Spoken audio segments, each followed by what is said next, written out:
And we are live. Oh, yay. Hooray. What are we supposed to talk Hello, about? alive and Hello. kicking.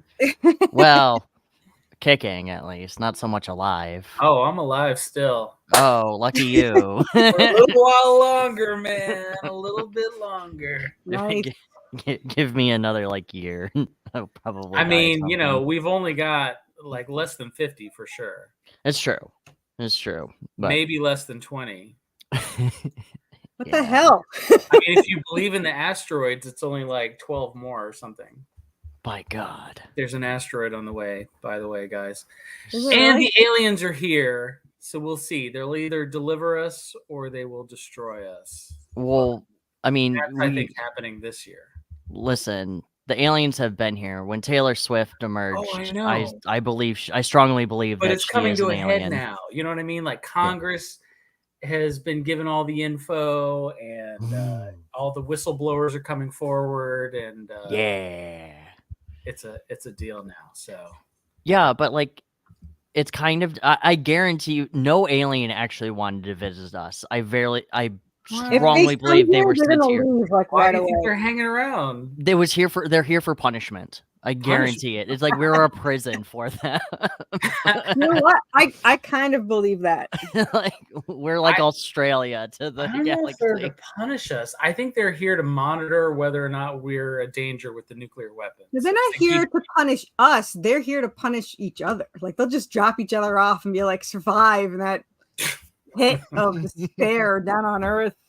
I like that one meme that says, aliens drive, or they roll up their windows when they drive, but when they fly by, Can you hear us now? Yep, I got it. I had to adjust what the computer was wanting to go to. So yes. Stupid technology. Yes, exactly.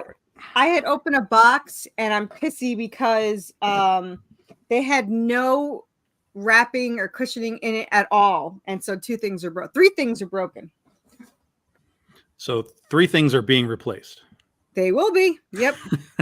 But the reason why I was opening it was because these are going to be on next campaign, and it looks like you're going to show Newt. It looks like Newt.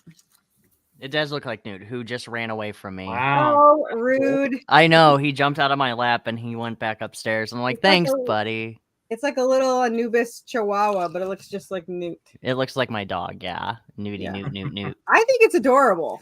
Did I tell you that in my next Set the Hook series, I actually made a character based off of Newt? Really? Yeah, and he's a little Chihuahua wearing a salmon costume. And you're going to put him on the hook to catch the fish? He swims around in the water to catch fish as a salmon as a disguise, yes. But that's actually how he first appears is my main character, Otis, pulls him out of the water. Mm-hmm. And it's really cute. So, and he's just a dog. So wearing a salmon costume. Just a dog? It's not just a dog. Well, everybody's like, oh, he should talk. I'm like, no, he's a dog that just wears a salmon costume. See, I tried to make Anubis talk because it would make my life easier, but I just could not find his voice. So he just growls. He's just Groot. He's less than Groot because he just does not say anything. But I did find something somewhat clever that he had to tell a story, and I had the artist put a picture inside him talking. Have you See, I was going to do that because I have an Anubis guy as well. And my thought was, because there's this thing called, there's a font called Wingdings, right? Yeah. Where you type in words, but it's just nonsense images, emojis essentially. And so my thought process was, let's have him talk through this Wingdings thing, except the Wingdings are so ridiculously nonsensical. Right. You can't create Egyptian wingdings, like pyramids and birds and things, right? Which I thought would have been awesome, but the standard wingdings are just terrible, so we skipped it. Well, couldn't you do defont.com or Blambot? Wouldn't they have the Egyptian? Maybe, but we were at this point, we were just we got to get this done. Sure, yeah. So there's only so much time to really tinker with things. Yeah, and at that point you might as well move on. Exactly. So, yeah. If it worked quickly, we would have ran with it. But I think it's really hard to write animals The only book that I've read was did you ever read Rover Red Charlie from Garth Ennis or Jason Aaron? No. Yeah, I remember that. The space dogs, right? No, that was the one about it was about the dogs in the apocalypse. Garth Ennis. Dogs in the Apocalypse. Okay, there's another one where they're like space dogs. Is that Chrome Dog or Science Dog? No, that's the Invincible. That's the thing for Invincible. Okay. But there's another one where like the know dogs Plague have Dog. like suits of armor and stuff. So there's a couple Are you talking of about them. We Three? Yes. Okay, yes, We Three. yes, Yes. yes. Okay. Yeah, I am familiar with that one too. I know nothing. So I know of both of them. Yes. Sure. No, Rover Red Charlie is really good because they talk like dogs, like broken English. When they bark, they just say "I'm a dog." Chihuahuas are just ADHD things that talk in unison. It's really funny. So it's just like the dog from Up, squirrel. Yes, exactly. They are just dogs trying to survive, and I would say it's cute, but it's very violent because it's Garth Ennis. But I think it's all. And for those that don't know, or maybe I missed it because I wasn't here, Karl Moline is here, man. Oh yeah, yes. Are you kidding? Hello. Like what's happening That's right me. now that we're talking This about guy. dogs in space when I Karl was Moline waiting is right there? for the eyeballs to get more. I was going to make some Paw Patrol reference to the armor comment, or Yeah. Isle of Dogs. I don't know if anybody's ever really gotten it right. Cages was pretty good, or Cages, was that it? The Neil Gaiman, not Neil Gaiman, Dave McKean book with they had a cat character in that, but The only dog one I know is Plague Dogs. That's it. Plague Dogs. Yeah, it's We're the talking same about thing with the man-eaters? Watership Down. What? Mm. But Nothing. I wanted to show Carl's cover that he Yeah, I did. did that drawing. But he left me no room for a title. So now it's a virgin title. Your art's too good to cover up, man. There's nothing I can do. Well, yeah, I was sort of thinking Anubis would be in the background there with her knee over the Yeah. redemption, but yeah. No. I feel like I should do you another one. Just I'm not going to argue about that one. But yeah, that's my awesome cover, which looks amazing. So, but he's a perfectionist and probably redid it like 17 times. So, I did. yeah. I have done that a couple of times with some of the things I've done. It's a problem. Yeah. And for anyone that doesn't know, I'm almost funded. I'm 55 away from funded. So if you want to go, I did launch 2 hours ago. So, but if you want to go back it or look at it or stare at it or laugh at all the 30 tiers I have, just go and search Worthy Chaos on Kickstarter and you'll find it. We also have, hold on, I'll find it. Is it under, Tom, is it under your name? I don't know. I just live here. What, my campaign? Yeah. Yeah, know? I think if you type me in, you should find it. Or if you just type Iron Butterfly, it'll pop right up. That's probably easier for dyslexic. Is it If you 2 words or 1 word? 2 words. And if you don't know who Karl is, he did Buffy, the Buffy comics, We did a lot of stuff. and Avengers Arena, which Buffy's, didn't yeah. have any right to be good. I'm but going to it tell did. you what he did that you're going to never have heard of. What? I guarantee it. Fray? No. Oh, okay. Nobody knows Fray. Fray. It's only a little Joss Whedon thing. I mean, yeah, only Fray. No. Let's take it back to CrossGen Mm. Oh, snap. and Route 666 Yeah. from back in the olden days. Yeah. What is I did an CrossGen? issue with Scion, too. What is CrossGen? See, my point has been proven. What is CrossGen? What is CrossGen? Says the man who knows about the dog book by Garth Ennis. Bro, it was I- a huge company that employed Jimmy Chung and Steve McNiven and Bart Sears and Chuck Dixon and so many others. So many. Ron Mars, Brandon Peterson, Greg didn't care Land, about George Perez of was that. there. George Perez, everybody. Yeah. I Oh. cared about him working on Buffy. That's literally all I cared about. I always love finding like the things that I know people are not going to know. And that's Right. one of the great things about like when I do my live shows, my live sales is I'm not just selling comics on my live sales. I kind of because I know that generally speaking, I know more comics than the people that I'm selling to. So half the fun is like I'm pulling out comics and I'm like telling them what this is. Like, oh, this is CrossGen, this is Route 66, this is Ruse, this is Scion, this is whatever. And you know, the people get a little history lesson along with the comics that I'm selling them. So yeah, CrossGen was a kind of, I mean, I guess we can say a short-lived company that was around for, I don't know, 5 or 6 years or so before they got bought out by Marvel. In fact, they were at one point a publisher for Lady Death right towards the end. So they did a lot of stuff. It was sort of a weird mystic / sci-fi universe that started to kind of become this cohesive thing with this big crossover again right at the end. And then it just kind of unfortunately never got to really wrap things up, which is a bummer. There was a lot of stuff that went down.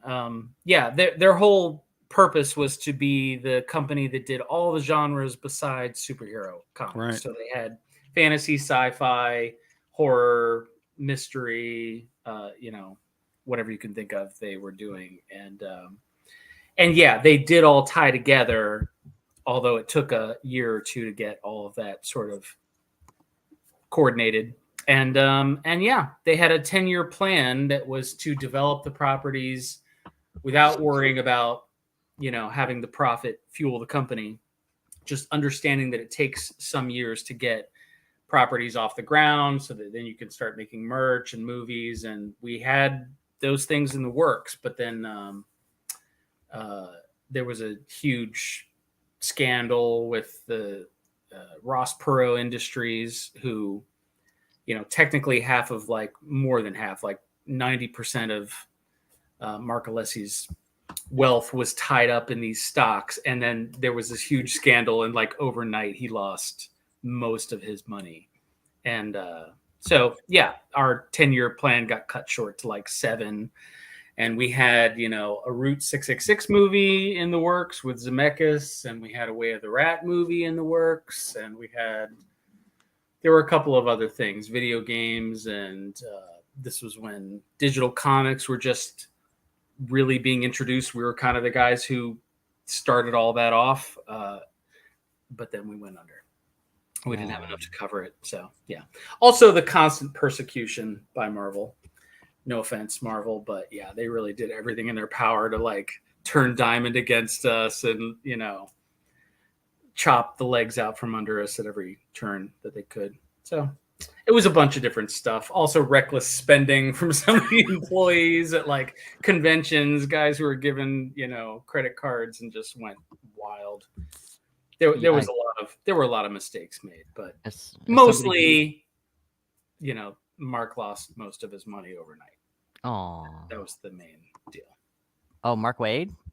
No, Mark Alessi, the eccentric millionaire genius who started CrossGen Comics. He decided that comics shouldn't be a piecemeal, you know, organization of random dudes around the country mailing each other the work and doing work for hire. He thought everybody should have a salary. Everybody should have medical. Yeah, he brought back the bullpen concept. Everybody should work together in a cubicle, like as a team. And he made it happen. And it was a great company for like 5 years. He also died.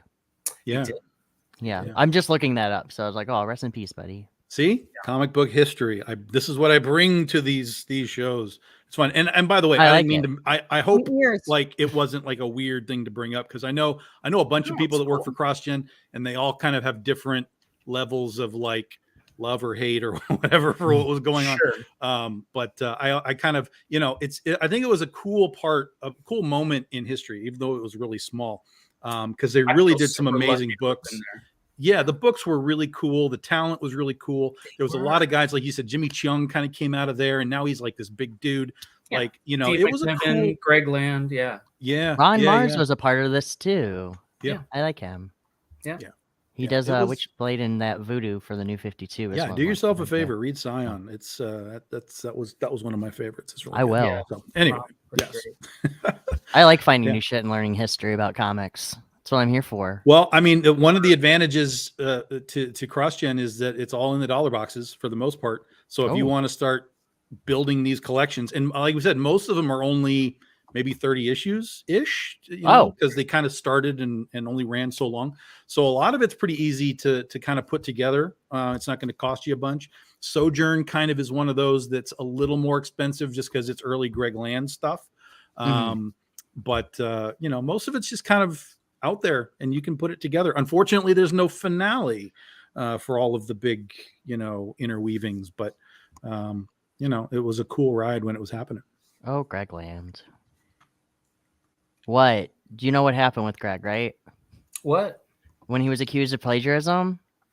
Oh yeah, we all know that. Oh, okay. I'm like, are we addressed? Photo reference, but I know. As a tool. Yeah, I did change it around to be fair. Sure. I mean, look, it's no different than photo bashing in my opinion. Where I'm like, bro, or AI art. I mean, in well, a weird way, we all use reference for what we're making. He just did it in a more direct way. Carl, what are you working on currently besides pimping up Carissa's? Waiting on 2 scripts right now. I've got a script for Medal of Honor, which is a book the AUSA is putting out. It's like through the government, like a nonprofit chapter where they're telling all the stories of all the recipients of the Medal of Honor award over the years. I've done a couple already, and I've got another one coming down the line. And then I've been working on this book called 1/6 by 1/6 Comics, which is basically the story is like the premise of what if the insurrection had worked on January 6th. If that had taken, Trump had assumed power, and then the story goes forward from there. So are we at that point now? Where now it's like, what if you said if Trump took power? Yeah, if the insurrection on January 6th had worked and they had usurped power from Biden and taken the election back and just gave the presidency back to Trump, that's sort of what the premise of the book is. Yeah. Huh. We're already starting comics about that. All right, cool. So we're all caught up in history in the comics. It's hyper relevant, man. It's like hyper relevant. Like there's people that are on history, man. Like they are all about give me these things because it's like doing homage covers. Well, right? I mean, part of it is history, obviously, but most of it is a fictional piece. I mean, sure. Oh, sure, yeah. But they're tapping into that this vein. isn't something that happened. And and some of them are really good, like Mouse. That's a really good one. Or if you want, what's the other one? Persepolis. The one that's about the Middle Eastern woman crossing running from the war. Persepolis? I know there's Infidel. That's a different one. Yeah. I'll look it up. Infidel, but yeah, I've never heard of that one. Oh, okay. That one's really good. Brian K. Vaughan did one book called Pride of Baghdad, which is based on a true story about basically animals getting out of the zoo in Baghdad and roaming the streets. That one was really good. It's a fantastic book. If you have not read that, that's a fantastic book. That's one of I think that was like one of the newer Vertigo titles. Yeah, well, 2006. Yeah, 2006. It's going back. It's going back. So modern Vertigo, but yeah. Yeah. But I read Pride of Baghdad. I actually picked that up just because I was looking for history books. And I didn't know at the time that was based on like a true event. Mm-hmm. It just said, yeah, if you like history, read this. I'm like, okay, but it's about animals. Oh. Also, the giraffe is a meme, and that's really funny. It's like, watch my head explode, and the giraffe's head explodes. Listen, that scene is very funny. Every time he's just talking very casually. Or Spoiler alert. He's like, look, it's a great scene. Leave me alone. I'm having a good time. That's all that matters. Yeah. But no, I'm glad somebody else read Pride of Baghdad because I feel like nobody, right? Like nobody. There's a lot of good Vertigo stuff. Like American Virgin. Did you ever read that one? I never read that. I tried. Most Vertigo stuff doesn't land for me, but really, yeah. And even Brian K. Vaughan is very hit and miss for me. Like I don't like Why the Last Man, but I love The Escapists. Like The Escapists was a cool thing. But again, that The Escapists is about dudes making comics. So it was very relevant to me because I make comics. So I totally, again, it just tapped right into that vein of like, oh yeah, this is what Tom likes. So, you know, as with everything, you're not going to like everything somebody does. So Sure. But there's a few things that I like that he does a lot. Yeah. Yeah. He's No, I it's funny that you bring up Why Last Man. That was one of the first comics that when I worked at a comic book store, it was rainy and nobody was coming in. And that was like the first book I read, like all like the 6 volumes that were available at the time. And it was awesome. I do feel like the ending was rushed quite a bit in that one, but at the same time though, I thought it was very enjoyable. But man, a lot of those kinds of books that go for, I mean, it's like zombies stuff and like that. It's like, how do you end that stuff?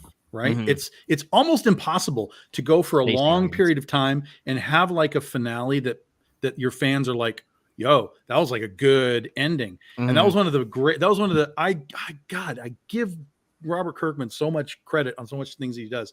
I love the way that he juked everybody on The Walking Dead because everybody thought he was going to run to 200. 200 was probably going to be the last issue. He'd have this big run of like 200 issues, whatever. And then he gets to 197. He's like, yeah, that's it. We're out. Yep. I was like, oh, what? Like, so you dodged all of the potential. Oh, what a crappy ending. And they got instead this fever pitch of, oh my God, I have to go get the last issue at stores right now because it's over. I was like, God, he did it again, man. Like he literally dodged the bullets. Cause like with Invincible, I loved Invincible. I loved Invincible. The finale didn't land for me. Like it felt like it just kept going and going and going and going. And then we finally got to the end and it's like, okay. So it wasn't like a bad ending, but it didn't pay off. It didn't. Yeah. I didn't feel like the payoff was hard enough. Like, you know, cause it was a hard comic, man. And then when you got to the end, it kind of just whimpered off into the sunset. But you know, we'll see what happens with the cartoon because the cartoon's really cool. I didn't know there was a cartoon. I didn't know that. Yeah, they did it's an Amazon thing. They did 8 episodes last year. I think it was 8 episodes. Oh wait, Invincible. The second season. Invincible, and it's interesting because it's a hyper condensed show. Like if you know the cartoon, the comic book, these 8 episodes, man, they go pretty deep into the run already. And then the second season started, they did 4 episodes, but they didn't have anything finished. So it's been on hiatus for like 6 months now. And so the second half is supposed to be coming out in like the next month to finish it up. But they've done a good job with it for the super, condensation of the story. It's good. Yeah. I watched the second season and I haven't watched the second season. I watched the first season and I started reading the omnibus and so far it's been a wild ride. And that's one of the things I really like too. Hello. But I really like is there is some differences where the show and the comics don't line up. So when you watch it, it's always like, oh, well, they didn't do that, but it's still really enjoyable. It's not an exact adaptation. Yeah. Right. Which I like, I like that it stays true to what it is, but if they can throw in their own little, ways of doing things, that'll keep it fresh for the people that know the comics. So it's not just total redundancy through the whole thing. So yeah, I like it. Yeah. Right. Also, some things work better in TV that don't work in comics and vice versa. So, the medium isn't the same. The story shouldn't be the same. I heard Guillermo del Toro talking about Hellboy. Speaking to Mike Mignola, he said, "I'm not making your comic. I mean, obviously, I'm using that as the starting off point, but I'm making a movie. You made a comic book. It's going to be a different creature. I'm making my movie." And I think going into movie adaptations is a lot more satisfying if you can make that mental distinction. Yeah, of course it's going to be different. It's not the same medium. You can't do the same things in a book as you can do in a movie. Of course it's going to be different. Yeah. And I think at the same time, though, as long as it has that charm, I think that it's going to be really good. Unlike Avatar: The Last Airbender, but I don't know. I'm going to stay far away from that as humanly possible because I can talk a long time about how bad that was. Anyway, so except which one, the movie or the new one? The new one. Oh, I haven't seen it yet. Don't ruin it for me. I Don't won't. spoil it, putting your opinions in my brain. I'm sorry, I won't. Have you seen the cartoon? No, I haven't seen it yet. Okay, you'll be fine. You'll be fine. All right. Cool, So, cool. I'm not gonna plague your mind. And everybody has their own opinion. If you enjoy it, you enjoy it. Whatever. I don't care. So, I did see Dune 2 though. How was that? Oh my god, that was spectacular. I fell asleep in the first one, but damn, the second movie was awesome. I just rewatched the first one today Did you? on Hulu. I thought it was pretty good. I mean, I remember liking it, but I was like, okay, this is it's subtle, but it's a pretty well-made movie. Yeah. No, the second one is absolutely beautiful. Beautiful. The acting is great. All the scenes are wonderful. I know somebody was like, "There's too many action scenes." Yeah, but I was there for that. I was there for the stabbing and keep stabbing people. But no, I thought it was great. I think you should definitely see it in theaters, though. Yeah. Like hands down. Oh It's yeah, a big movie. Okay. yeah. Woohoo, I reached One of funding. those. So, I was so mad that I didn't see Godzilla -1. Yay! Carissa! Oh, dude, yeah, that's Yay. Godzilla is always a big screen movie. I know, and I wanted to go see it while it was out. I was waiting for somebody, and we never quite lined up our schedules. So It's good. It's good. I mean, I have my own sort of like with some things, but they're tiny things. But overall, it was great to see sort of the original guy again, you know, in that time period and you know, that sort of thing. And, you know, with all of the sort of modern upgrades that he got, which were interesting. So yeah, I liked it a lot. I liked it a lot. I liked it a lot better than Shin Godzilla. So you know, that's a lot of people like Shin a lot. And what is Shin Godzilla? Yeah, I Shin don't. Godzilla was, see, this is what we do here, folks. Shin Godzilla was a Toho's last Godzilla movie. Came out about 10 years ago. Huh. And it was directed and written by the guy who did Neon Genesis Evangelion animes. Evangelion. And I've it seen was a wild reinterpretation of Godzilla. Like, just do a search for Shin Godzilla and your jaw will hit the floor with what they did from a design sense. But the problem with Shin is not the Godzilla thing. Like, some people have problems with the Godzilla thing because it's really weird. It's just total evolution. It basically starts off as a big tail, starts to grow into other forms. It's got googly eyes for a while. Like, it's really wild. And then when it reaches like its sort of main form, it is just absolutely Godzilla hyper steroid. Like, it's crazy. And all that is fun. But the rest of the movie, the people side of the movie, is just massive redundancies, and on purpose. This is done on purpose because it was a modern thing, and they were trying to show what would happen truly, quote unquote, with government if a Godzilla thing showed up. Like, what would government do? And basically, government kept dropping the ball, like again and again and again and again and again. But the way that it was filmed, they just kept coming back to these people, and they were like, yeah, I don't know what to do. What do we do? Let's have a meeting again. Okay, let's have a meeting and do this, and let's have a meeting. And it's like, okay, oh, it didn't work. Let's have a meeting again. And what do we do? Let's have a meeting. And so while there was sort of a truth to it, because that's how this would happen, bureaucracy and red tape and jurisdictions and who gets to handle what, it might be okay once, but it's not a rewatchable thing. So it kind of becomes porn. You just fast forward to the good stuff, you know. Right. Give me the Godzilla stuff where he's blowing things up and you know, he has the craziest fire breath ever. Because basically once he gets to it's such an amazing scene. It's like this 10-minute scene of just him puking on Tokyo and destroying it. Because literally because he has to build up this energy, and he kind of literally just kind of leans over and starts puking smoke, and you know, just and it's just filling the streets of Tokyo, right?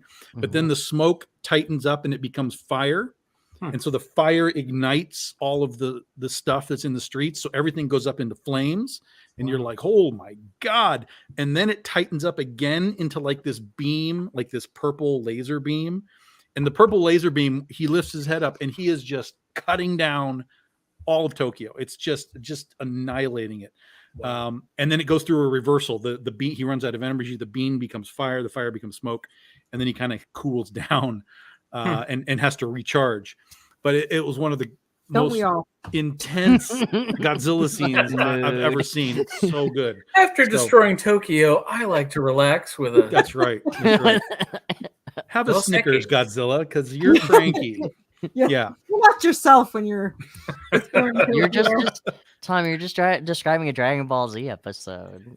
Well, I mean, it all comes from Japan, episodes. so it all lays on each other and informs each other. Is there a Godzilla now in the theaters, or is that past or coming? There I was. think it just left. Yeah, -1 came out in December. Oh, -1 is the one with they gave King Kong the glove. No, that's the one that's coming. That's the new one that's coming, which looks absolutely awesome. The Toho stuff is from Japan. It has nothing to do with the legendary verse or monster verse. It has nothing to do with that. And so -1 is basically a retelling of the original 54 Godzilla, with different rationales I miss and the stuff. fat guy in the suit, but that's just me. Yeah, this was. I missed those too. Those were my jam. The guy with the rubber. Yeah, I watch that stuff. I watch this stuff all the time. Ultraman fighting monsters in big rubber suits. Oh my god! What if they brought real Godzilla and then all they did was they put a man in a rubber suit and then made him big and they made him play the Godzilla? Like that's one of the movies. Go fight Godzilla. Or just put him against like a real Godzilla. Put him against like a real gorilla and just be like, here you go. Yeah, go fight.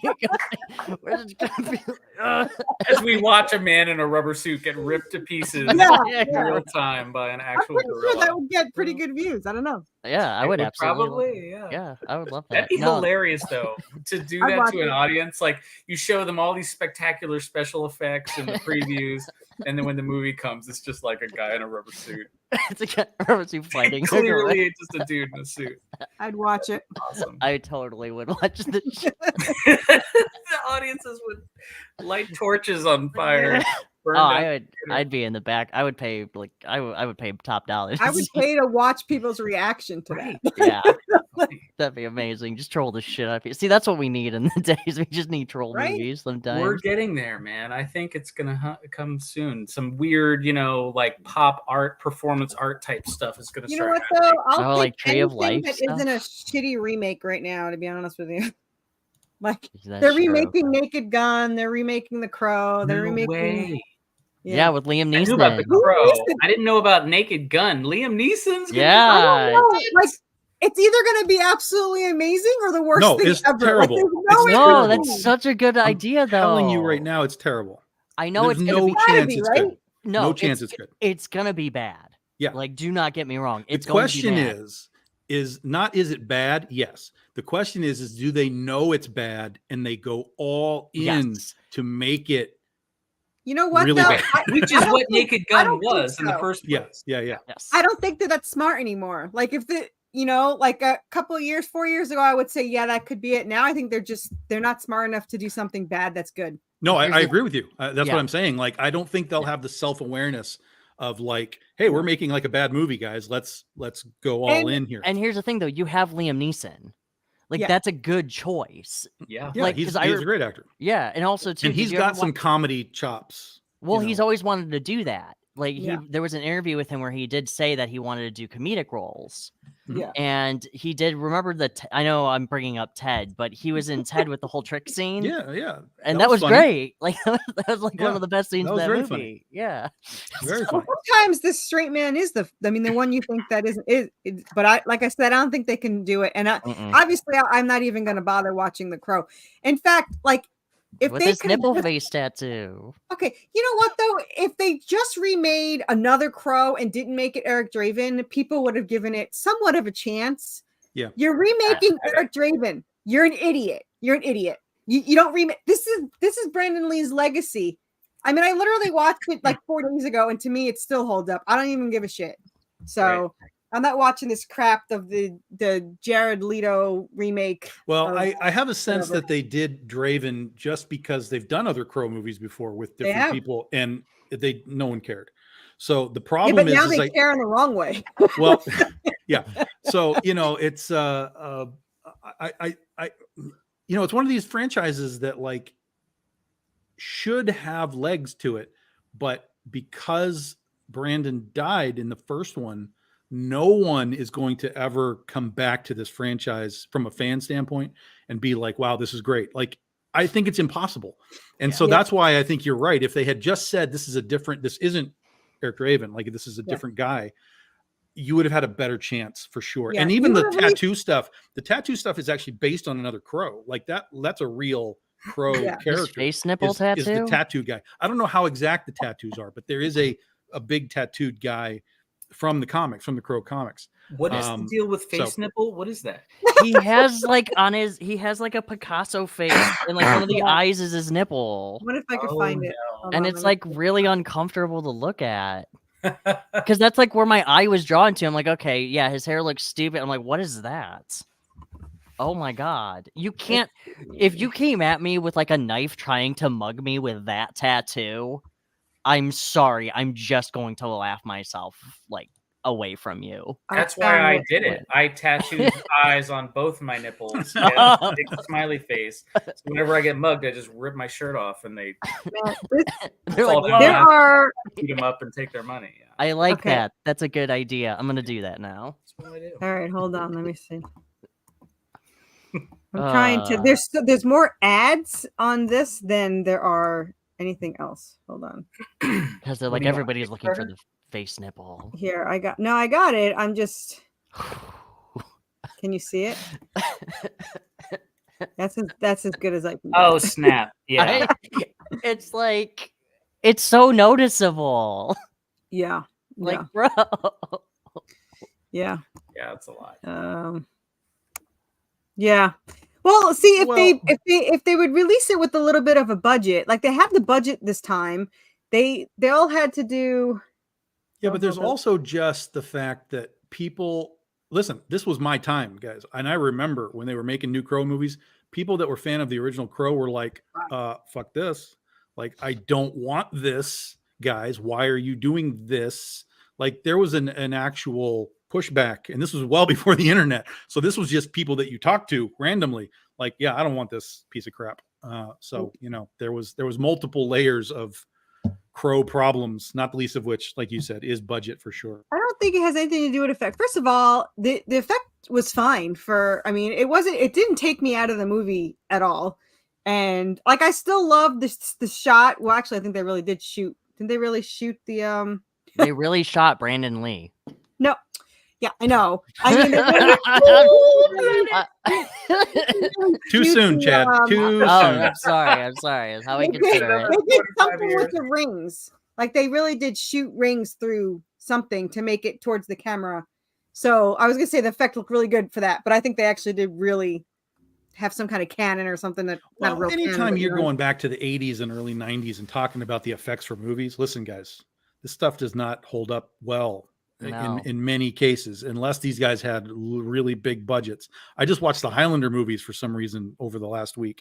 I don't know. And there's a perfect example of, like, the first one was kind of okay, fine-ish. But again, it's the 80s, man, and it drips 80s in everything that it produces. And then as it goes forward, it just progressively gets worse through all of those movies.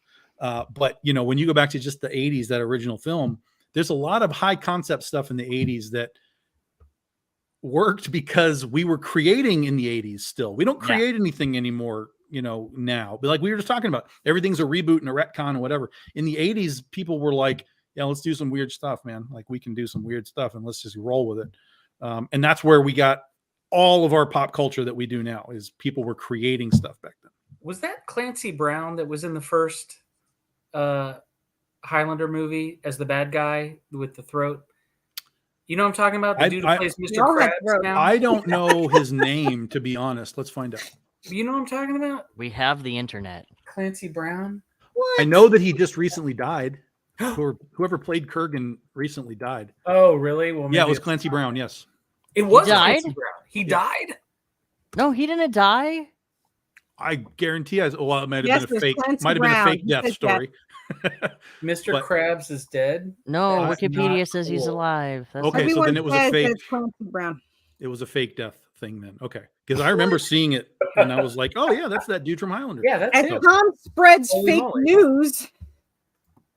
Wow. Yeah, but Wow, we wow, quickly yes. debunked it, so that's good. I don't care what anyone says. I still like the old one. I don't care. So The old what? Highlander? Crow. the Crow. He said The that Crow. the It's effects okay. don't. It's okay. I whatever.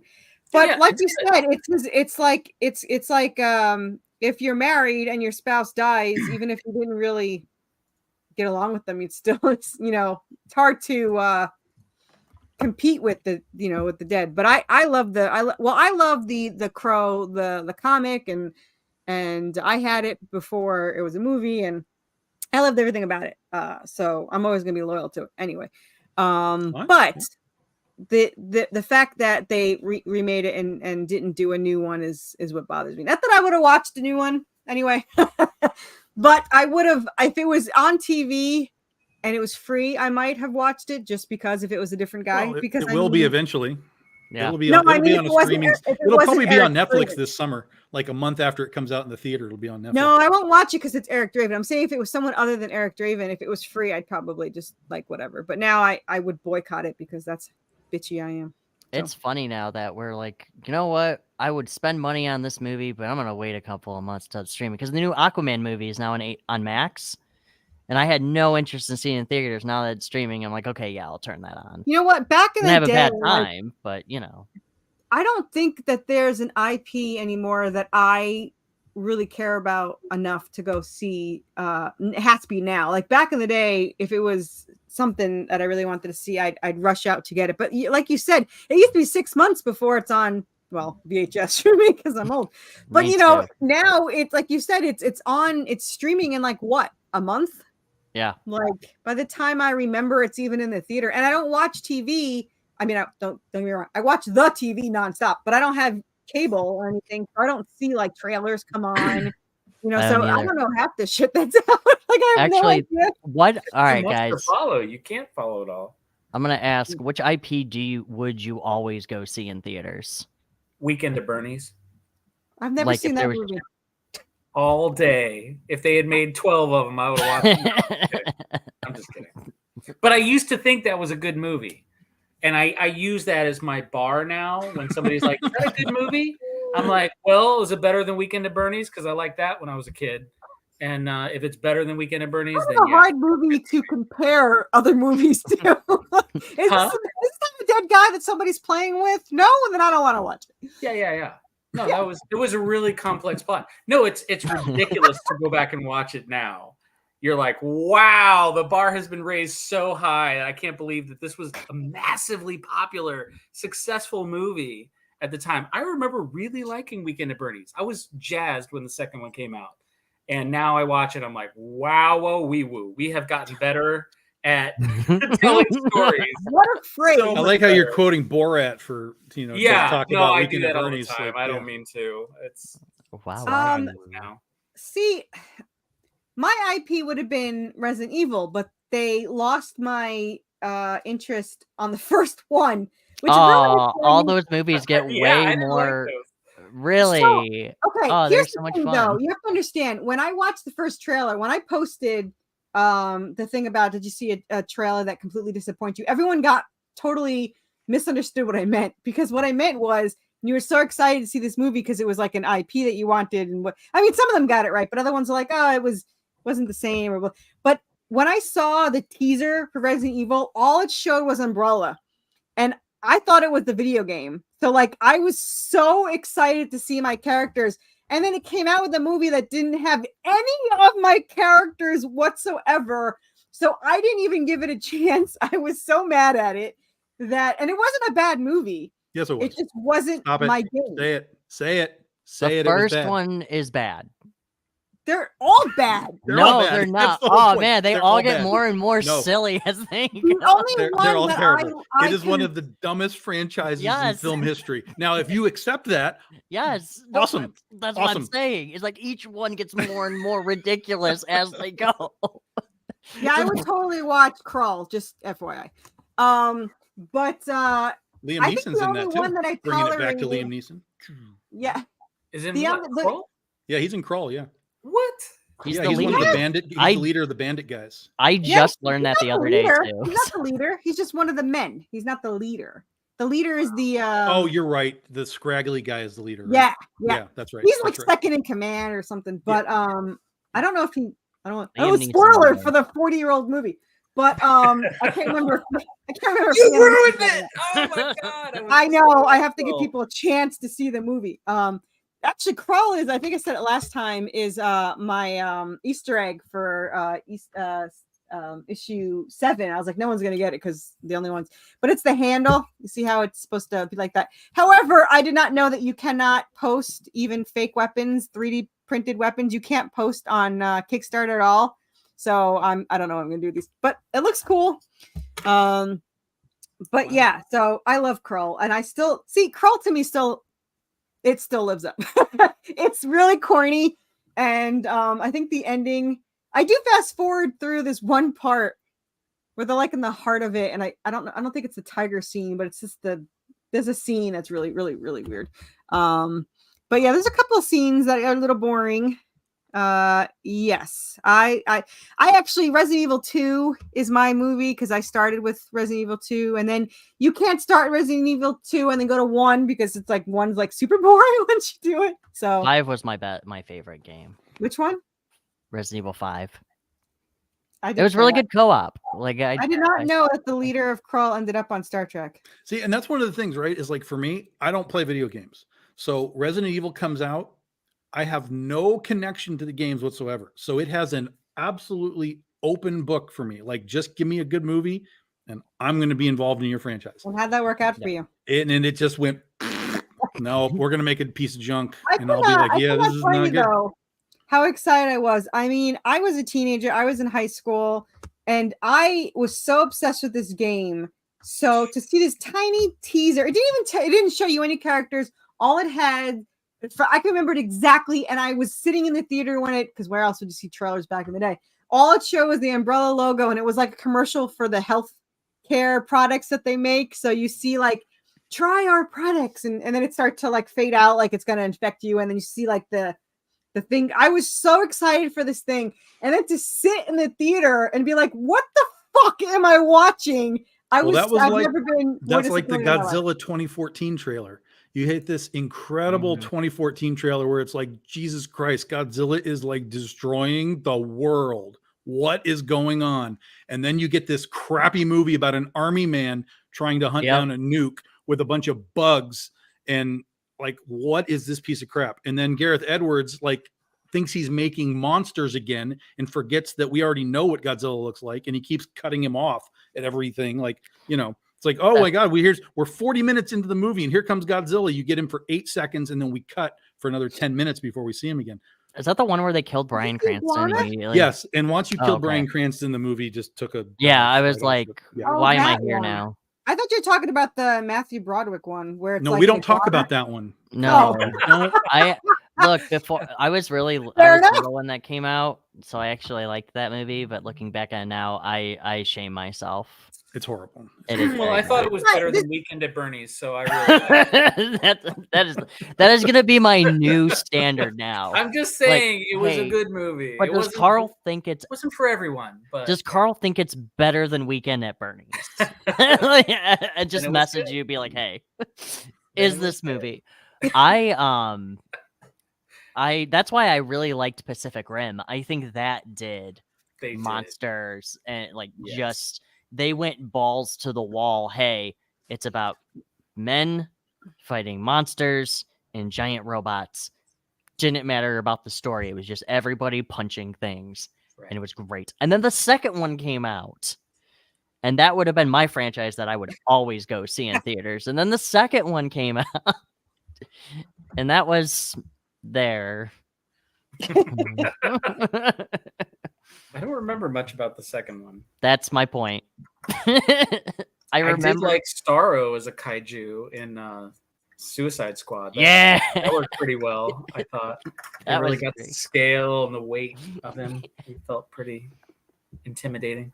That whole movie had no reason to have Starro in it, but they fucking did it, and it was great. Oh, great. It was One of the few things I've done for DC too. I was like, I drew Starro. You drew Starro? Well, like a 9-page, story in an annual one time. That's so But, yeah. cool, though. Why It do you was. say it like it's not a lot? That's not still a lot. really It cool. wasn't. I mean, it was so tiny. Yeah. I only did a couple issues from DC, and I did that one short story. But yeah, it was fun drawing those little star Chad. things on everyone's faces. It was fun. You scared Chad away, so good job. Yeah, I did. What happened? We disconnected him with our Starro references. Yeah. He goes, "What Starro? I gotta look it up." He probably did go to look it up. That's probably yeah. yeah. Yeah. There's lots of those pages online too. You can totally see them. Yeah, pretty much. It was very fancy and famous. There he is. Hello, I'm back. Oh, he went and got his Starro. I got my Starro figure like a fucking nerd. I love it. Oh my Yeah. god, that's awesome. No, I love Starro because he's just a starfish that floats around in space and then mind controls entire planets. And then I think it was like, what? In Suicide Squad, I really liked the fact that Starro was just like, bro, I was just chilling in space and you kidnapped me. Me too.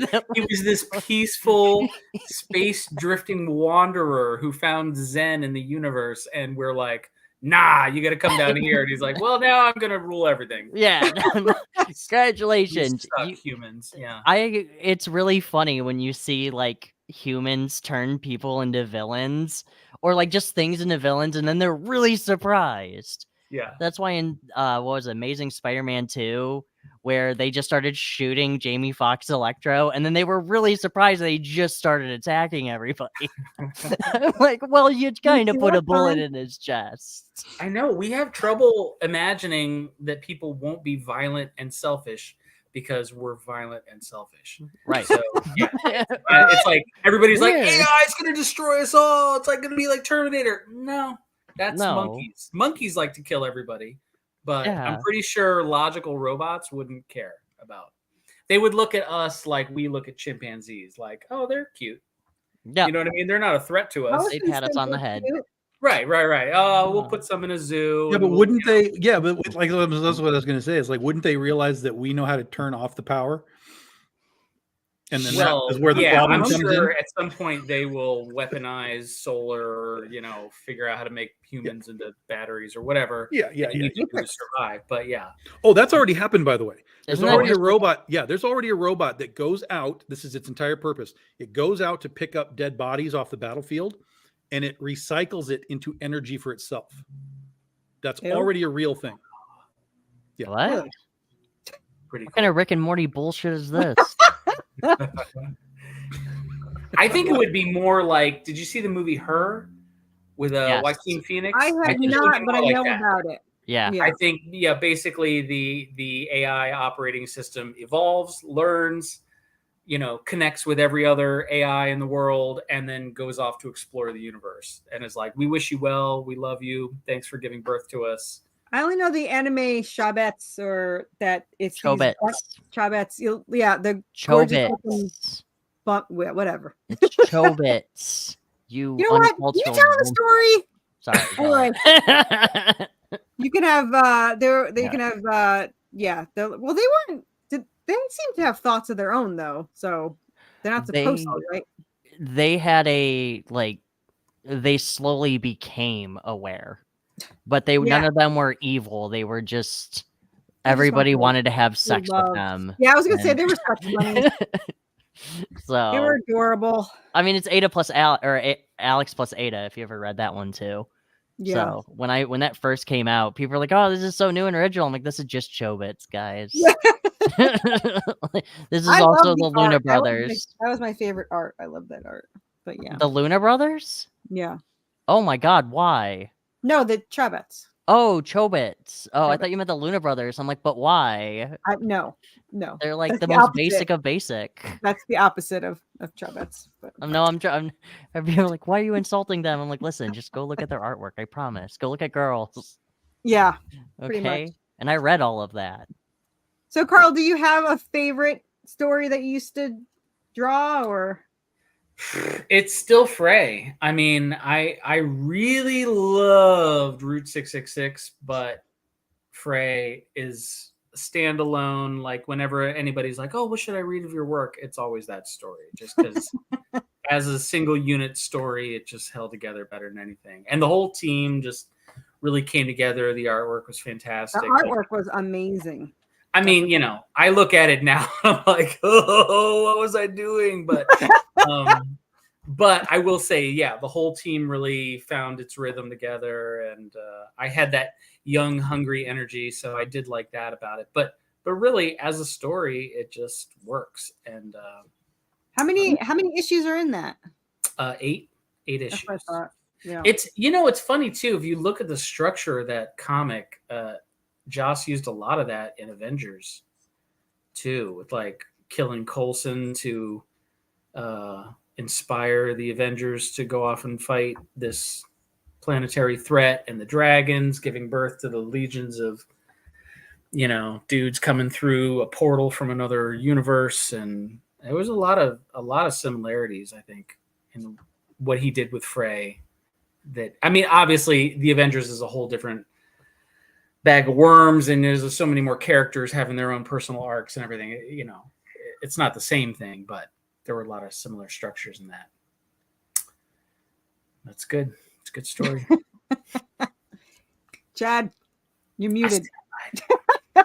Sorry, I was just saying like the penis like 40 times into the microphone. Yeah.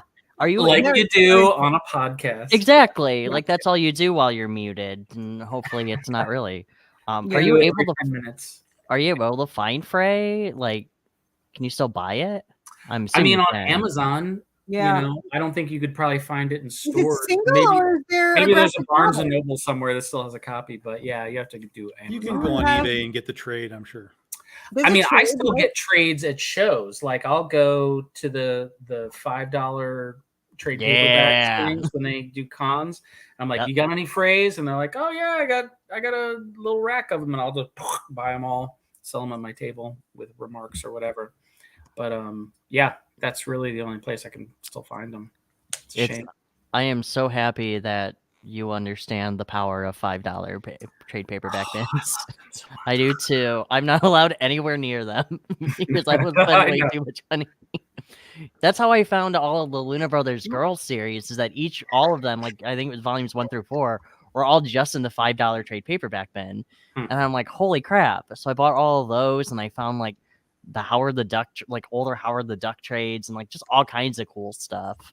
Yeah. And everybody's like, Chad, read your books first. I'm like, no, shut up. Let me. You gotta love. Well, oh wow, you can get it on Kindle? you can, but if you want to buy it, it's like $60. Well, no, was it really? I thought it said 25. No, the 25, and then there's. Let's see what this is. This is so what's this one? Mass market. I have no idea what the difference are between these. Oh, that's just people putting dumb prices on. Oh, January 1st, 1800. Okay, yeah, that's why. This one's from the 1800s. Right. That's why this is. Yeah. It's just older. It's just older. Yeah. It's just older. Yeah. I'm actually a vampire. I've been around for hundreds and hundreds of years. I knew it. I knew you looked familiar. Yeah. You're like You Keanu think I'd Reeves. look better with Why like do you cool look hair? familiar? Were you beautiful back then skin, too? but Are no. you a vampire too? No, I just visited I'm a a lot of. vampire who's aging and balding and getting fatter as he goes. That's a pretty sweet deal. Yeah, guys, Immortal, you can go on eBay and get these things for like $10. Like Sure. They're all over eBay. Is I'll this have to. all? Is this all of them? 216 pages. Yeah, that looks yeah, like it was a yeah. self-contained, just 8-issue limited series. They did do another 4 issues in Buffy as like a crossover. Time of Your Life was the name of, it was in season 9, I think the beginning of season 9. So there were more Fray issues, and then she also made a brief appearance in season 12, right at the end, that George's ended up drawing. Why doesn't she have her own show? I don't know. I want it badly. I want it as a freaking awesome anime. That's what I want. I want mine. I want mine to be an animated series, an adult rated R for violence animated Aeon series. Flux, but with Fray. That's what There you go. Yeah. Yeah, I could see that. Yeah. I'd watch it. I want mine to be rotoscoped. I think that would be a lot I of don't fun. even know what that is.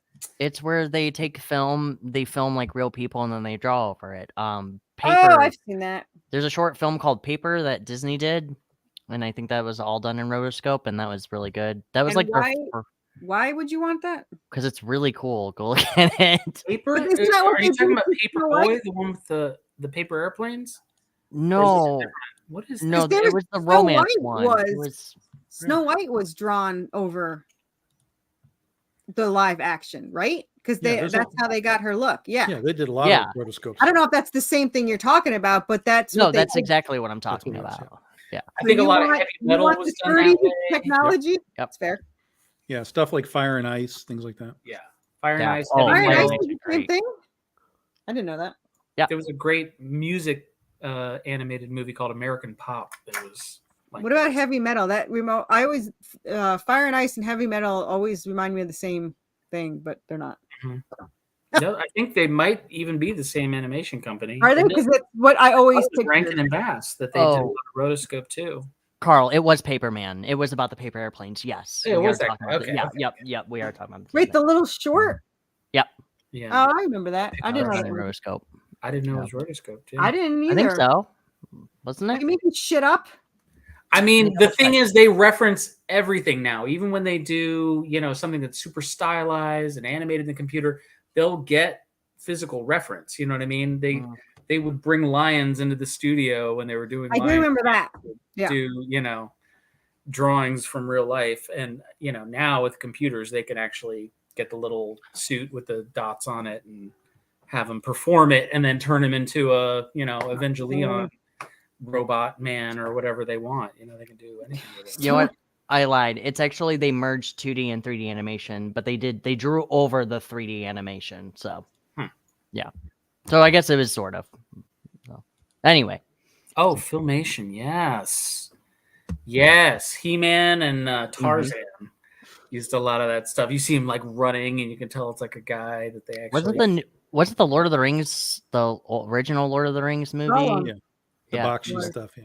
Yeah, where it Gollum was. was and Planet of the not Planet of the it's Planet of the Apes, but the one with Caesar. Caesar was the same one that did Gollum, and they did stop action with him, or the live action. What is it called? Are you talking about Andy That's- Serkis? Yeah, that's CGI stuff. That's CGI. That's not rotoscoping. Yeah, It I think is you talk about kind the- of. but Well, in a she's talking about computer the sense. dot suit or whatever. Yeah. Yeah, that. oh, Yeah. the mocap, the motion capture stuff. Yeah, that motion one. capture. Yeah. That's Yeah, more rotoscope comic. is more like when they film you on film and then they trace it with a Yeah. drawing over That just the sounds film. like so that double it's the an work. exact- Huh? That just sounds like double the work. It is. It is, Remember, but not But in it the gives film. you, but it gives you a much more fluid, Yeah, motion. looks more of- natural. Right. Yeah, And yeah, you yeah. can have dragons or flying aliens or Oh, they explosives. have the dragons on There's studio a- and they draw over those. Right, exactly. There's that's what who's the guy who takes pictures of himself doing different poses? It's like well, I know Alex Ross does it similar where he'll like Oh, you're take talking people and about cost them to paint over them, but there's a guy who does it too where he'll wear like pool That's with the noodles and car, then right? make them like a Oh like wait. he'll dress in like weird garb, but then he'll paint over it to make him look more types. God, it would be so much easier if I remember this guy's name. Like, but he, Google it. But he's I like will- an Alex Ross type. He does like a Yes. super realistic something. yes, and, like he'll get a bunch of friends together and they'll go to a park and pose on a playscape to make that's it look like- they're reaching That's up. like the history of painting, is what you're talking about. Like Gil Elvgren used to do that. Right. He would get his girls to do poses, and then he would, he wouldn't make them exactly facially. Yeah. He would put, Right. he would cartoonize them or whatever. you wanna yes, call it. yeah. But yeah, I mean, artists have been doing that for forever. Yeah, I'm just saying that there was a book that was just released about this guy who does it. Like the more he's modern that he Why? does Because he's it. better than Gil Elvgren. No, I'm just saying he released a book. Ain't nobody better than Gil Elvgren. Oh. Tim Bradstreet did that a lot in comics too. He used to do the Punisher and whatever, and he would take a ton of his own reference Yeah. photos, as opposed to Greg Land, who would use stuff out of magazines and wherever he could find the pictures. Yep. Tim would actually hire models pose them, take his own photo reference, and then do super realistic trace. I mean, he was tracing, but there's lots of people that do that. Mm-hmm. I have no idea what Greg Land is. What is He he? does a lot of he did aliens. Did he? I don't know. I know recently. I know that's what he did when. I mean, Greg Land has done. million- Greg Land has done like endless Marvel projects. I know. Like, Yeah, I mean, I was going to say, he endless. did like so many Avengers books, like Yeah, and X-Men, and I mean, it's just that's what it endless. was. And he's done. I mean, beyond just the books, he's done double endless covers and all that kind of stuff. And so when he was with CrossGen, he was doing a book called Sojourn, which is kind of a Red Sonja thing. And that's where I kind of remember him. I there was actually something that I found of his that was it was funny because it's not what he does, but as soon as I saw it, I still realized I think that's Greg Land, and sure as hell it was. I think it was called Stormbreakers. It was this old like 90s indie book, and there were a couple of covers for him that I was like, from Caliber. that yeah, that's it. Okay. Yeah, I was like, that's Greg Land, I think, and sure enough, it was Greg Land. So yeah. It's fun to find that stuff. What was your first stuff, Carl? Where did you start? Yeah. What do you mean? Like who? Like what was your first published comics? Oh, my first published anything was a Vampirella pinup Oh wow. special that Adam Hughes did the cover of. I had a couple Vampirella drawings in that, and then my first published comic was a Vampirella. My first published work should have been a mini series for Harris Comics. They used to be the ones running Vampirella, and I was doing a book called The Undead, which was about a bunch of teenage kids who each had one vampire power. There was Shifty, Misty, and Mez, and one could change into a werewolf, one could mesmerize you, and one could change into mist, which was not a very useful power. But this is a great Flash villain. we were most of the way through the second issue, and Dave Bogart, who was my assistant editor at the time, called me up and he said, "Hey man, we're sorry, but we're not going to be able to publish this book. I don't know if you've been following what's going on in comics recently. This is in the 90s, but sales are tanking pretty much across the board. We're not even paying the bills with Vampirella right now. We can't afford to introduce a new series with a bunch of rando characters." Bastards. So that I was almost done with that, but that never published. So then technically the first thing was years later they had me do a fill-in issue of Vampirella. So that was my first book, and then I did a couple Marvel books, 2099 World of Tomorrow, that were like a double-sized issue, and I did half of that, so it was basically still a whole issue, but did a couple of those, and that didn't stick. I feel like there was something else. There were 3 separate times that I sort of made it and then couldn't get any work afterwards and had to get a regular job again. And after that third time, I just said, you know what, I'm done. Oh, that was the third time because of the Undead. So yeah, then I decided I was just going to get a job working in a resort as a bellman and party my ass off. And somewhere along the way, then CrossGen came calling. No. Then I started keeping a sketchbook again because I had this old sketchbook from college that was mostly unused that we were using for doing half-hour drawing assignments. You were supposed to draw from life for a half hour a day, and I thought, I should still just stay in practice, even if I'm not really trying to get into comics anymore. I like to draw, might as well. And I started taking a half hour every day to draw. And then I started, writing a little bit and journaling. And then half an hour became 40 minutes, and then an hour, and then 2 hours every day. And then pretty soon I was carrying the sketchbook around with me, and I was just drawing all the time. And then I was coming up with ideas for samples, and I started making up my own stories. And I was like, I guess I'm not done with this yet. Like, whatever this thing is that wants to draw comics, it's still in there. So I quit the job at the resort. I gave my landlord my notice, and I moved to Delaware out of nowhere to be near some friends of mine that were art buddies, Chris Gardner and Mike Cunningham, a couple of, they were a graphic designer, and Chris was the illustrator for House Industries, or like a type font company. But every time I hung out with those guys, we would talk art and we'd get all jazzed up about drawing. And I was just always feeling creative around them. So I wanted to just surround myself with that. So I moved up there. I didn't have a job. I didn't have a place to live. I slept on Chris's couch for a couple of weeks and got hired in a mail room and got hired waiting tables, and I kept doing samples. And somewhere along the way, I had sent samples to Dan Raspler, who was an editor at DC Comics, and he was sort of like a famous ball buster over there. He's kind of like a real harsh dude, but he was very kind to me, and he kind of said, you're pretty good. I think you could be working right now, but I think you'd also get your ass handed to you with deadlines. So I'm going to work you out in the dojo so that when you really get to comics, you'll be ready. So he started giving me assignments every week, and he'd say, all right, this week I want to see 3 pages of Batman thwarting a robbery, but I want you to show me that you can draw, cars and guns really well. And so the story can be whatever you want, but show me those things that you're really taking time to learn about cars and learn about guns. And then the next time it was, all right, this week it's Wonder Woman fighting giant robots, but show me that you can draw buildings and show me that you can draw trees really well. And like each week he would give me these crazy assignments, and I would send him back the samples. And along with him, I'd send to like 15 other editors. And one of them was Scott Alley at Darkhorse Comics. And he wrote to me after a month and a half, 2 months of that, and said, hey, I really like the progression in these pages. You're getting steadily better. I've got a project that we're doing right now with Ryan Sook. He had to leave to do this other thing, but we've got these layouts for this book, Witch's Son. It was in Darkhorse Presents. And we want you to do the finishes on them. So I did that.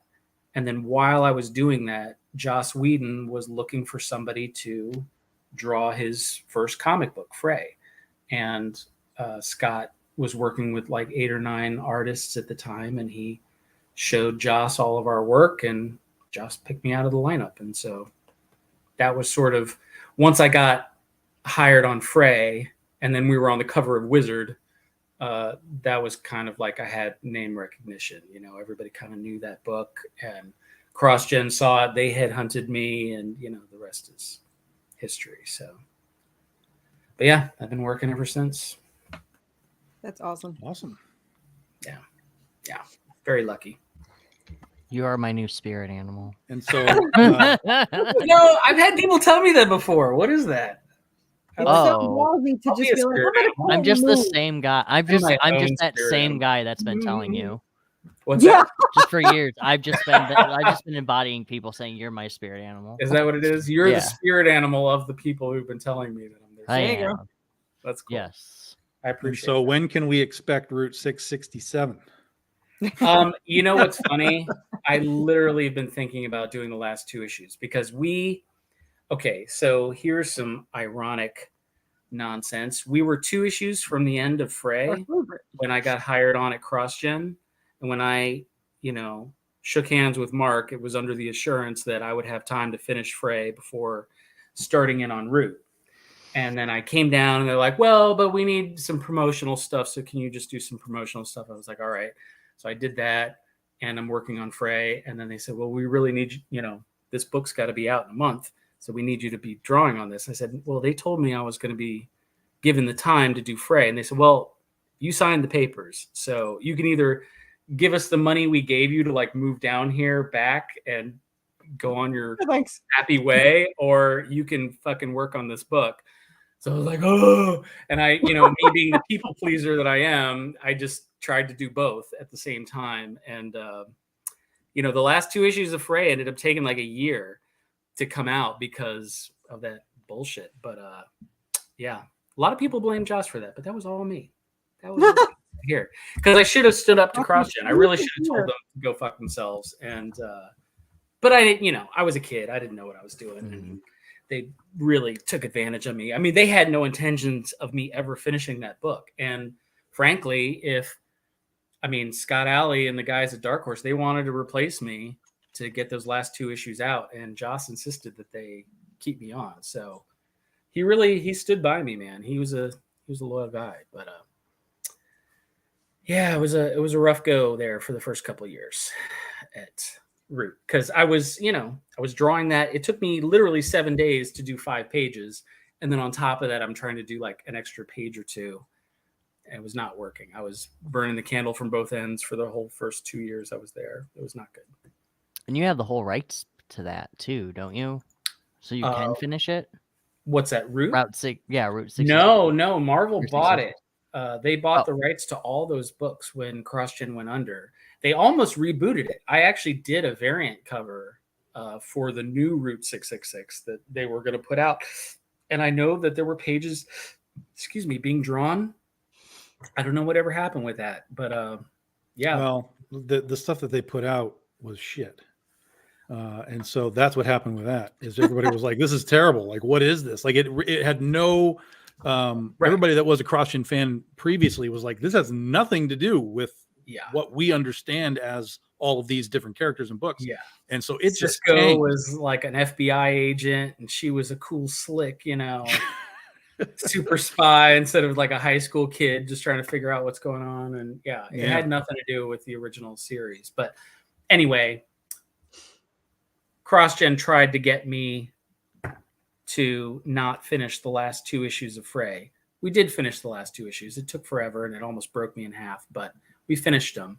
CrossGen then went under 2 issues from the end. We had the finale planned, written to end at issue 24 for Route 666, and the company went fully bankrupt and under at 22. 22 had come out. So there's 2 issues left to the end of Route 666, and I've thought, I should just call it something different, Route 999 or something. All the last 2 issues with a girl named Cass instead of Cassie, and put her in a different outfit. What are they going to do? Exclusive here. He's going to work on it. She put her hair back in a ponytail, and she's wearing a different jacket, so it's a different person. There we go. You know what I mean? Just call it a parody. Well, right. Yeah. Like, parody or whatever. Yeah. Yeah.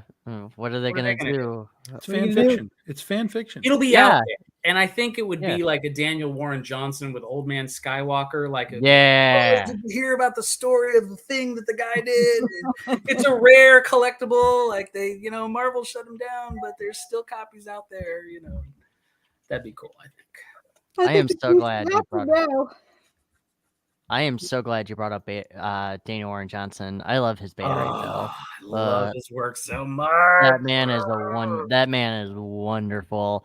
I met him at C2E2 a couple of years back, and he is just lovely to talk to. Yeah. Oh God, yeah. When it was like right around when Murder Falcon came out, and I was like, so did you just want to go balls to the wall with everything? He's like, yeah, with like metal shit. I'm like, yeah, I love you. So, and also Beta Ray Bill is great. His Wonder Woman Dead Earth was really good too. So they're all good. I like. Did you read Do a Powerbomb? No, I haven't yet, but that is on my list. Fantastic. There's reasons why, like, all my stuff is in storage for reasons. So I'm like very behind on my stuff. I have it though.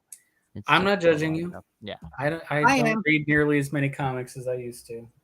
I'm judging everything. Shush. But Do a Powerbomb won an Eisner, so I'm just saying. Yeah. It's pretty good. I will definitely grab it. So plus I like wrestling stuff. So yeah. Who doesn't love wrestling? We were all into wrestling at one point. We were. I remember when my mom bought me like Stone Cold Steve Austin and like the Rock figures and Undertaker, and I teamed them up with Superman when I was younger. Bro, I was a Hulkamaniac back when Cyndi Lauper was in the cartoon. Oh, brother! Wait, there was a Hulk Hogan cartoon. I remember that. A wrestling cartoon, WWF, back before it was WWE, and they had the whole fight with the World Wilderness Foundation or whatever. Yeah, it was called Hulk Hogan's Rockin' Wrestling. Yeah, there you go. I didn't even remember the name of it, but I loved wrestling when I was a kid. Absolutely loved it. When we all thought it was real. Well, and then I got into it ironically as a Mhm. 20-something and was like, okay, it's clearly not real, but that's okay. We're here for the pageantry. And that was just as much fun, if not more fun. You know, we'd Well, yeah, because they would ham watch it up. parties and get drunk and, you know, scream and cheer. And it was just stupid fun. Yeah, I actually saw a live match. We rented a van. Well, we didn't rent a van. At the resort, we had robbed like, a man. well, no, we had those, airport vans that we would use to pick Mhm. up clients. So we took one of those with a giant keg in the back, and our buddy, his dad was like the CFO of Hughes International, and they had a box at the Staples Center. I think that's what it was called in DC, where they were doing it. And so we had box seats, and I got to see Hulk Hogan lose to Sting when he was Hollywood Hulk Hogan, and he was a bad guy for a while. Mhm. He was a heel. Yeah. And they had all this pageantry for the weeks going up to it, where Sting was like, there'd be like hundreds of Stings would come down through the crowd to like ambush, because he was all painted up.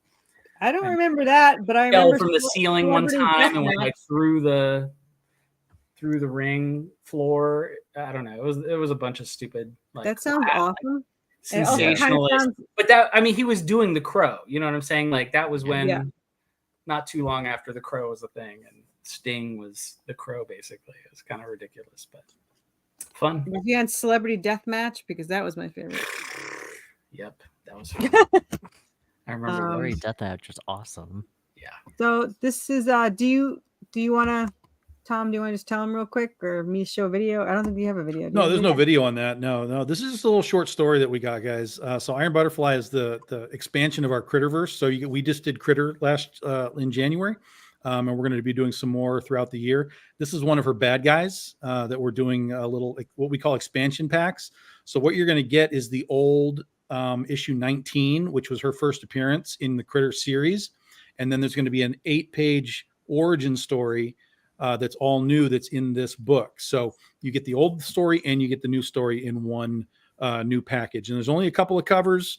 And then if you want to dive into some more Big Dog Ink stuff, we've got trade paperbacks and single issues from all this other stuff that we do as well. So pretty easy campaign. It ends on Wednesday night. We only did it for a week. So hop on if you like superhero stuff. This is where you want to be. He looks so adorable. Oh, I know, right?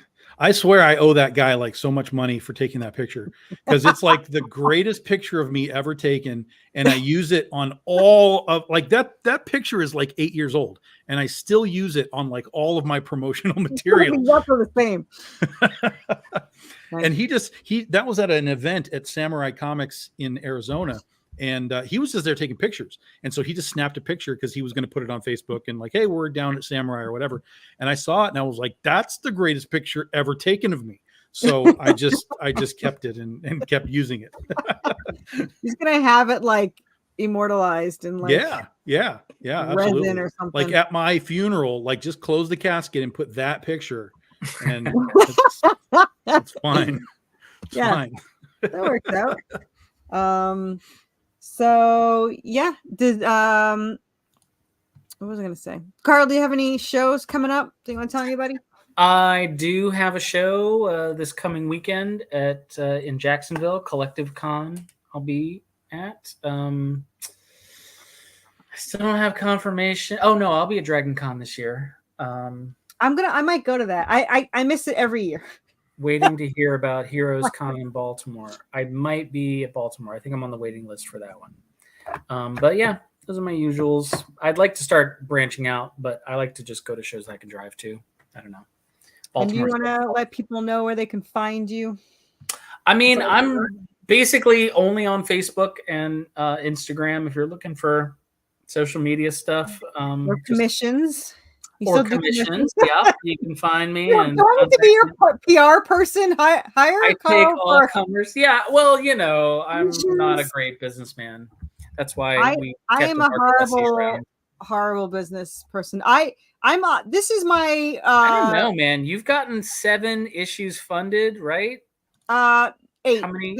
This is 8 funded and a hardcover funded in a year. Yeah, this is my that's amazing. That is not a little thing.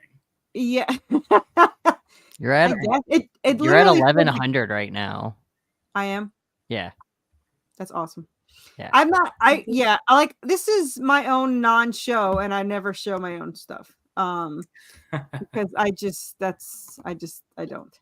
But I will show your cover one more time. So what is this new thing now?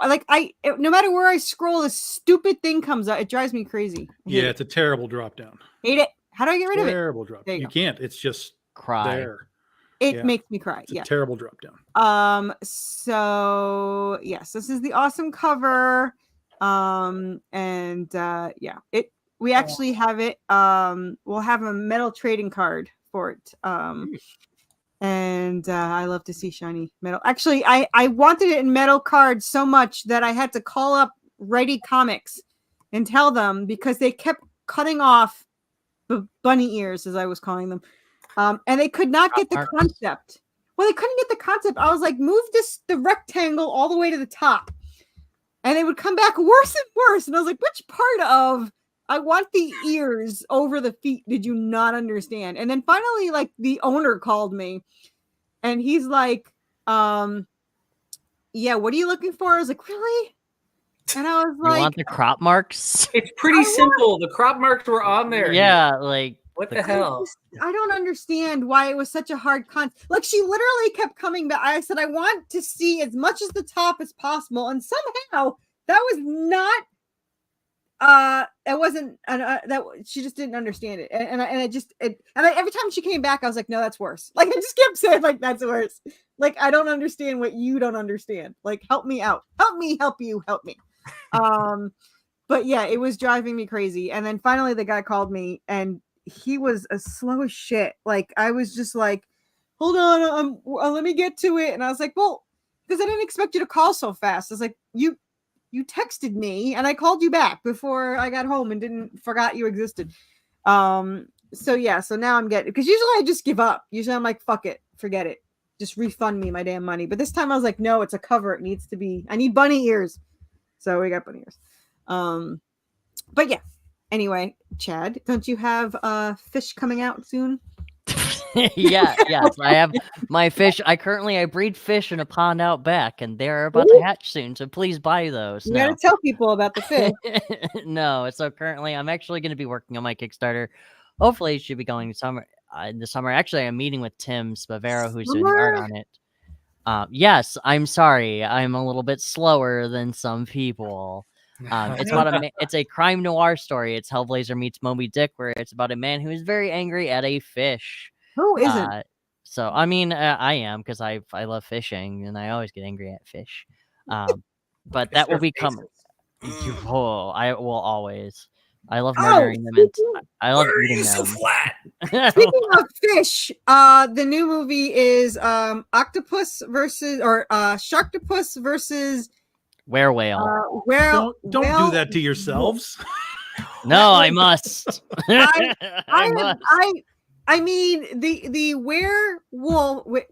How does it? Whale. Wolf. Whale. I mean, it pees on a pee pad, so that's exciting. That's fair. I get it. So does my dog. I understand. Yeah, that. yeah. Yeah, that's all I remember. But yeah. Yeah. So what else did I see? I didn't see Burning Bright yet. Oh, I saw Cocaine Shark. It had no cocaine in it, so FYI. Spoiler alert, there's no cocaine.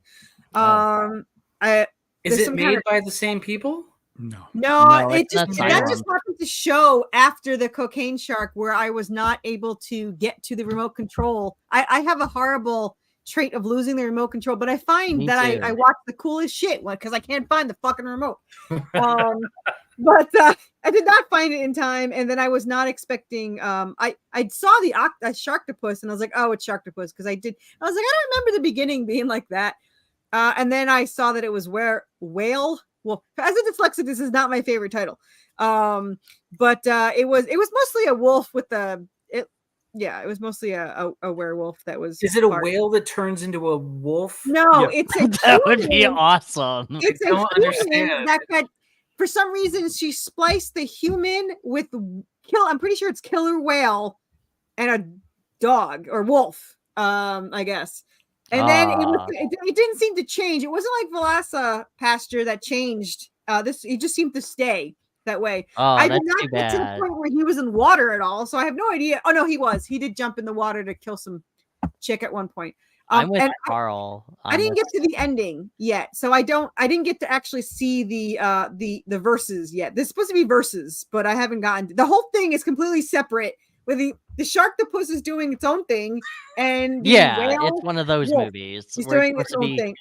But It's two separate movies, and then they squished them together. It was complete. Yeah, it's completely. I'm with Karl on that. I wish it was like a whale that turns into a wolf or something. Or a human that instead of a werewolf, he's a whale. He turns into a giant whale sitting in the room. Like that'd be awesome. Through the walls, and he's just like Unfortunately, it's not that. But Karl will now have to draw this. We need to get that. No, but do you remember? Because Ryan Otley did Grizzly Shark. I did not. Aqua Bear. Yeah, after he was on for a 24-hour comic creation challenge, he did Grizzly Shark, and it was awesome. It's about sharks that are in the woods, and they kill hillbillies. Fantastic. Yeah. I did see the guy on Facebook that wrote it, directed it. He did something. He was not amused that I mentioned it, but some guy. I just happened to watch Sharktopus, and then it happened to be in his profile, and I was like, "Fuck!" I just saw that movie yesterday. So, so I think he was something to do with Lady Death or something. I don't know. It might be on there. I have no idea. I wasn't paying attention, but he did not seem amused that I brought it up. So apparently, maybe it wasn't his finest moment. I mean, how are you not proud of that project? That's I would. Just to be able to say that in a crowded room. Three times fast, I invented Sharktopus. Like that's. I mean, and it's funny because the Sharktopus seemed to attack more on land, so it was like it was just like they were killing some girls that were next to water. So that was pretty much it. And then some guy was like, "Oh, I think there's sharks here," and they're like, "Oh, there's no sharks here." She's like, "Bull sharks can be in fresh or salt water." He goes, "Is there bull sharks here?" She's like, "No." I was like, okay. Well, then what's your point? She just thought it was interesting because she thought it was interesting. This is a good fact for you to know right now. Really this is Animal Planet. She was excited. She was completely excited for it. It's like, but yeah, that's the thing. Is like a lot of those movies, I would totally love for people to put on their resume, like Velocipaster. Like, yes, I was the writer of Velocipaster. I'd be super proud of Velocipaster. I would too. I would go to conventions. He was wearing a T-Rex outfit the entire time. It wasn't even a Velociraptor costume. It was a T-Rex costume. The only value in that stuff is when you go to horror cons, because horror con people are like, "Hey, you made a movie, awesome." Anywhere else in society, you're So I mean, you have to go. Here's the thing, though. Like, and I know you need to go to Motor City Nightmares. It's great because everybody is just like, you did like Attack of the Killer Tomatoes. That was great. And it's just love for like dumb, stupid movies. I still have to see Killer Clowns from Outer Space. I have not. I love that movie. I will watch it. It hasn't. Really? I haven't. Tom, have you seen it? I just finally got to the Terrifier movies. No way. I hadn't even seen those until recently. I still need to Terrifier movies are not good. They are good. They're so bad. They're good. Yes, I love the first so Terrifier movie. And Killer Clowns from Outer Space. Killer Clowns from Outer Space have nothing to do with Terrifier. No, I know, but they're both clown things. That's why he brought that up. Well, one's from. I mean, yeah, sure. Okay, yes, they're both. They're clown things. Yeah, they're clown things. But Terrifier is just like. I mean, I get it. You have like this sort of this mime dude it's as well. Porn. Like, it's just it is, yeah. But it's just like I don't know. I feel like I've seen outside of they do, and this is always what horror is. Really, it's like give me some unique kills. Give me your kill in this movie, right? Yeah. And so there are some unique kills. 100%. And it was crowdfunded. I mean, that's kind of impressive. The fact that it just came from like a dude who's like, I'm gonna make a movie and made it for whatever he could get on Kickstarter. Like, that's pretty sure. Right. Yeah, no, I that's one of the things that I've said is like, I watch a lot of shitty movies. There was a time where I was in the shark genre heavy. I was watching everything. And I was like, these are legitimately terrible movies, but they made a movie, guys. I mean, they picked up their iPhone and made a movie and, put it out, and it's on Amazon, and what the hell, so, I take nothing away from them in that regard. But like in a lot of these things, and we see this kind of in comics now too, it's like a lot of stuff is so hyper derivative of something that they have a nostalgic attachment to in the past that we're not really getting anything new yet. You know what I mean? Like, not that it's like, oh, this is like so shitty, but like, it's just like, I've been here. I feel like I've been here. I feel like if there was 6 more months of development, you might have been able to find a real hook, no pun intended, to make this like, ooh, that is interesting, and so that's where a lot of these things I think kind of fall a little bit short for me. And again, I absorb a lot of content, so I've seen a lot of shit over the, and I'm 52 years old, so I've been through the wars of straight to video and all this kind of stuff. So that's the thing. I was like, I've seen both of the Terrifiers. I'm like, yeah, it's okay. It's like Bone Tomahawk, right? Bone Tomahawk is like this presented as this like, oh my god, Bone Tomahawk. I'm like, no, this is a terrible movie except for the crazy kill, the one fucking crazy kill. Holy shit! But the rest of the movie is just not that good. It's like everything revolves around that one Terrifier thing. The only one in the Terrifier, the first one that got my attention was the Upside Down Girl. Yeah. Well, that's the only one that's worth it. Like, that's the only one that's interesting. And that's the one when I started, I was like, what medieval shit am I watching? That's why I like the Hostel movies. I saw the first Hostel. I don't remember any of the other ones. Oh, the first 2 are great. The third one's terrible because it's like in Vegas or something. And it's nothing to do with Blum. So, anyway.